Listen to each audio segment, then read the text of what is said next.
তোমরা আদর্শবান হও, সৎ পথে থেকো।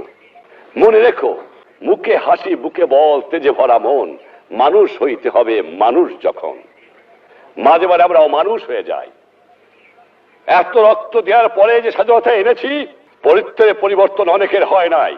এখনো ঘুষখোর, দুর্নীতিবাজ, চোরা কারবারি, মুনাফাখোরি বাংলার দুঃখী মানুষের জীবনকে অতিষ্ঠ করে তুলেছে।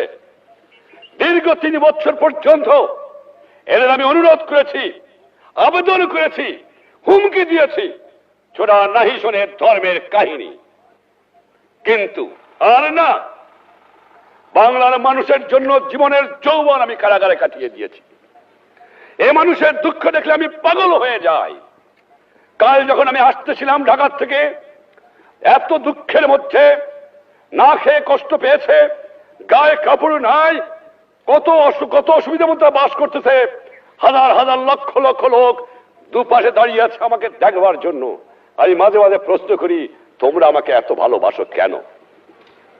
কিন্তু সেই দুঃখী মানুষ দিন ভরে পরিশ্রম করে, তাদের গায়ে কাপড় নাই, যাদের পেটে খাবার নাই, তাদের বাসস্থানে বন্দোবস্ত নাই, লক্ষ লক্ষ বেকার।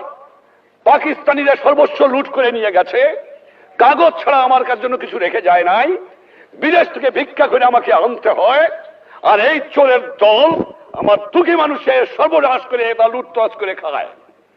আমি শুধু এমার্জেন্সি দেই নাই, এবার আমি প্রতিজ্ঞা করেছি, যদি 25 বছর এই পাকিস্তানি জালেমদের মধ্যে জিন্না থেকে আরম্ভ করে গোলাম মোহাম্মদ, চৌধুরী মোহাম্মদ আলী, আইয়ুব খান, এইয়া খানের মধ্যে বুকের পর টান করে সংগ্রাম করে থাকতে পারি, আর আমার 30 লক্ষ লোকের জীবন দিয়ে স্বাধীনতা অর্জন করতে পারি, তাহলে পারবো না?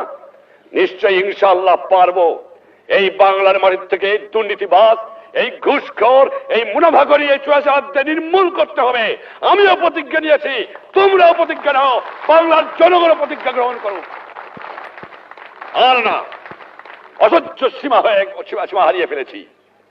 এই জন্য জীবনের যৌবন নষ্ট করি নাই, এই জন্য শহীদরা রক্ত দিয়ে যায় নাই যে কয়েকটা চোরাকারবারি, মুনাফাখোর, ঘুষখোর দেশের সম্পদ বাইরে বাইর করে দিয়ে আসে, জিনিসের দাম গুদাম করে মানুষকে না খাওয়া মারে। উৎখাত করতে হবে বাংলার বুকের থেকে এদের। দেখি কতদূর তারা টিকতে পারে। চোরের শক্তি বেশি না ইমানদারের শক্তি বেশি, সেইটাই যখন প্রমাণ হয়ে যাবে। অন্যায়ের বুক কাছে কোনদিন মাথা নত করি নাই। বারবার পাকিস্তানি আমাকে ফাঁসি দিতে চেয়েছে, বারবার বুক টান করে আমি দাঁড়িয়ে রয়েছি, কারণ আল্লাহ আমার সহায় ছিল, বাংলার জনগণের আমার দোয়া ছিল, এখনো সেই দোয়া আছে। ইনশাআল্লাহ তোমাদের সাহায্য, তোমাদের সহানুভূতি, তোমাদের কাজ, দেশের জনগণের ভালোবাসা আর ইমানদার মানুষের সহযোগিতায় এই দুষ্কৃতিকারীদের নির্মূল করতে হবে।